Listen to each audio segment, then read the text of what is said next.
The midnight passenger who paid me with spirit money.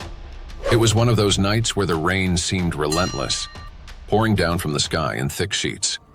I had been driving my taxi in Taipei for nearly 12 hours straight, but the rain just kept coming, soaking the streets and keeping most people indoors. Normally, a night like this would mean fewer passengers, but on this particular evening, the streets were busier than usual, mostly because it was late summer, a time when Taiwan's rainstorms could drown entire neighborhoods. I remember feeling tired, not the kind of tired that makes you yawn and stretch, but the kind of tired that settles deep in your bones after a long, exhausting day. It was nearing midnight, and I was about ready to call it a night and head home, but then the radio crackled to life with the voice of the dispatcher. "Car 8-3, there's a fare up in the mountains. You're the closest one," I sighed. It was late, and the last thing I wanted was to drive up into the hills on a stormy night. But fares had been slow, and I wasn't one to turn down money. I radioed back, accepting the job, and made my way toward the address. The rain was coming down harder as I wound my way up the narrow mountain road. The streetlights were few and far between, and the only sound besides the drumming of rain on the roof of the car was the rhythmic swish of my windshield wipers. I followed the dispatcher's directions, though I couldn't help but feel a bit uneasy. The road led up to the edge of town, where fewer people lived, not exactly the kind of place you'd expect to pick someone up at this time of night. I eventually reached the pickup spot, an old, worn-down bus stop on the outskirts of a cemetery. The place gave me the creeps. Even in the rain, I could make out the faint outlines of gravestones on the hillside, barely visible through the thick fog that clung to the ground. I double-checked the address, but this was definitely where I was supposed to be. Just as I was about to turn around and leave, thinking maybe this was some kind of prank, I saw him. A man stepped out from the shadows near the cemetery gate, completely soaked from the rain. He was dressed in an old-fashioned, dark suit, something you'd expect to see at a formal event. I couldn't tell much about his face because he had the collar of his coat pulled up high, and his head was slightly bowed. He moved slowly, as though he were in no rush at all, despite the downpour. I rolled down the window and asked, "Need a ride?" Without saying a word, he nodded and got into the back seat, water dripping from his clothes onto the floor of the car.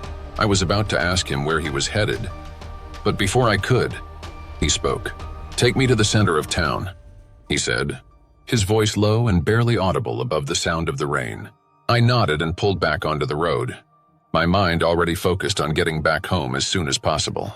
The drive was quiet, too quiet.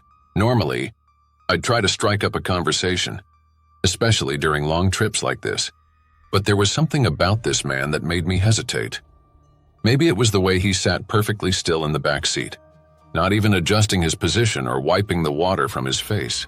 Or maybe it was the cold, damp air that seemed to cling to him, even inside the car. I couldn't shake the feeling that something was off, but I didn't want to dwell on it. I kept my eyes on the road, watching the blurry lights of the city below as I descended the mountain. The rain had let up a bit, but the fog still hugged the ground, making it hard to see too far ahead. I glanced in the rearview mirror once or twice, but each time, the man was just sitting there, staring straight ahead. As we got closer to town, the man spoke again. "Here is fine," he said, pointing to a small intersection near a park. It wasn't exactly downtown, but I wasn't about to argue. I pulled over to the side of the road, put the car in park, and turned around to tell him the fare. But before I could say anything, he was already holding out a few bills. I didn't look too closely at the money, just took it, nodded, and wished him a good night. He stepped out into the rain without a word, disappearing into the fog just as quickly as he had appeared. After he left, I sat there for a moment, relieved that the strange ride was over. It wasn't until I glanced down at the money in my hand that I realized something was terribly wrong. The bills were old, really old. Not just wrinkled or worn, but completely outdated. At first, I thought they were foreign currency, but then I noticed the intricate designs and markings. It wasn't just old money. It was spirit money, the kind burned at funerals in Taiwan to honor the dead. My heart skipped a beat. The pieces began to fall into place, and a cold chill ran down my spine. The man's strange appearance, the cemetery pickup, The eerie silence. I had given a ride to a ghost. I couldn't believe what was happening. I've heard stories about spirit money before, how people sometimes find it left behind at places like cemeteries or temples. It's meant to be an offering to ancestors, not something you'd use to pay for a cab ride. The realization hit me hard, and I felt a wave of panic rising in my chest. My hands were shaking, and I could barely think straight. I needed to get out of there. I needed to get away from whatever had just happened. I jammed the car into gear and sped off, my heart pounding in my chest. I didn't care about the speed limits or the rain anymore. I just needed to put as much distance between me and that intersection as possible. The idea that I had just driven a ghost, a real ghost, into town was too much to handle. As I drove, I couldn't help but replay the night over and over in my head. Why hadn't I noticed something was off earlier?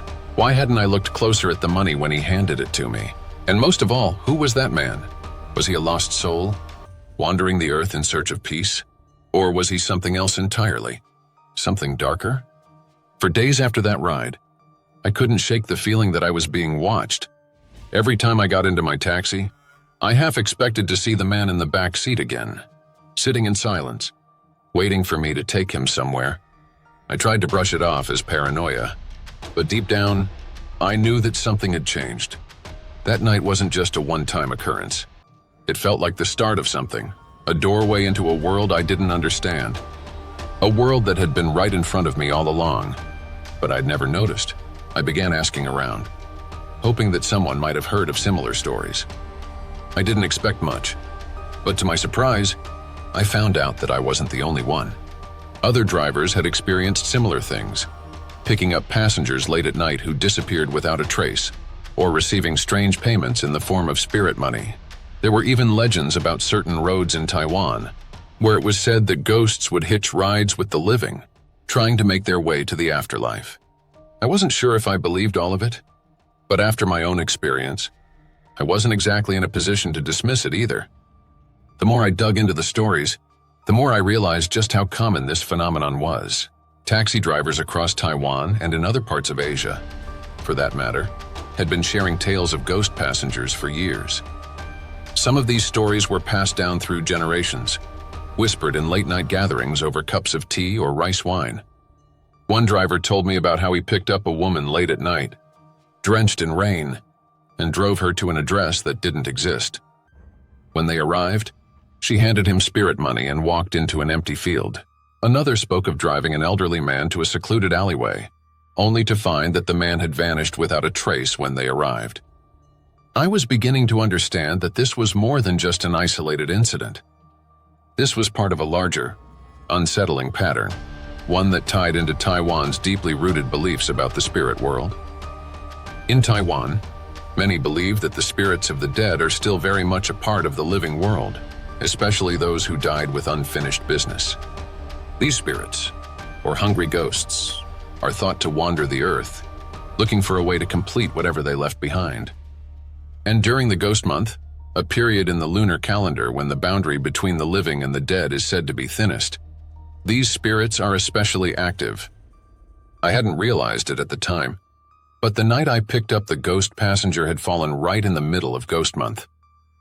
I couldn't stop thinking about what happened that night. Every time I got back into my taxi, I found myself looking over my shoulder, half expecting to see the man sitting there again, soaked from the rain, waiting in silence. I even started dreaming about it. Vivid nightmares where I'd be driving, only to glance into the rearview mirror and see his face staring back at me. But the worst part was the spirit money. I hadn't known what to do with it, so I'd kept it, tucked away in a drawer at home. It felt wrong to throw it away, but keeping it felt even worse. I didn't want anything to do with it, but I was afraid that if I got rid of it, I'd somehow anger the spirit. After all, it wasn't just regular money. It was meant for the dead.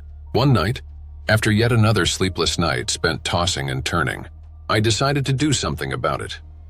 I couldn't keep living like this, afraid of my own shadow, haunted by the memory of a ghostly passenger. I reached out to an old friend of mine, someone who was well-versed in Taiwan's traditional spiritual practices. I told him everything about the late-night ride, the cemetery, the spirit money. He listened carefully, nodding along as I spoke, and when I was finished, he offered me some advice. "You need to perform a ritual," he said. "You have to give the spirit money back, offer it to the dead, and ask for forgiveness. If you don't, the spirit might continue to follow you." At first, I was hesitant. I wasn't exactly the superstitious type, and the idea of performing some kind of ritual felt strange. But at the same time, I couldn't deny what had happened. I had driven a ghost, and now I was holding on to something that didn't belong to me. So, with my friend's help, I decided to go through with it. The ritual was simple but precise. My friend instructed me to take the spirit money back to the cemetery where I had picked up the man. I was to light incense, say a prayer, and burn the money as an offering to the dead. By doing so, I would be showing respect and allowing the spirit to move on. On the night of the ritual, I drove up to the cemetery alone. The rain had finally stopped, but the air was still thick with humidity, and the fog clung to the ground like a blanket. As I parked near the same bus stop where I had picked up the man, I felt a sense of unease settle over me. I stepped out of the car, spirit money in hand, and made my way to the cemetery gate. The gravestones loomed in the darkness, their shapes barely visible in the dim light of the street lamp. I found a small, sheltered spot near the entrance, lit the incense, and began the ritual. As I burned the money, I whispered a prayer, asking for forgiveness and offering the money to the spirit. I wasn't sure if I was doing it right, but I hoped it was enough. As the last of the spirit money turned to ash, I felt a strange sense of relief wash over me, like a weight had been lifted from my shoulders. After the ritual, things slowly returned to normal. The nightmares stopped, and the constant feeling of being watched faded away. I no longer feared getting into my taxi or driving at night. It was as if the spirit had finally moved on, leaving me in peace. I continued driving my taxi, but I never forgot that night. I still think about it sometimes, about the man, the rain, the spirit money. I don't know who he was or why he chose to ride with me, but I've come to accept that some things just can't be explained. Taiwan is a land steeped in tradition and spiritual belief, where the line between the living and the dead is often blurred. And though I may not understand everything about that night, I've learned to respect the unseen world that exists just beyond our own.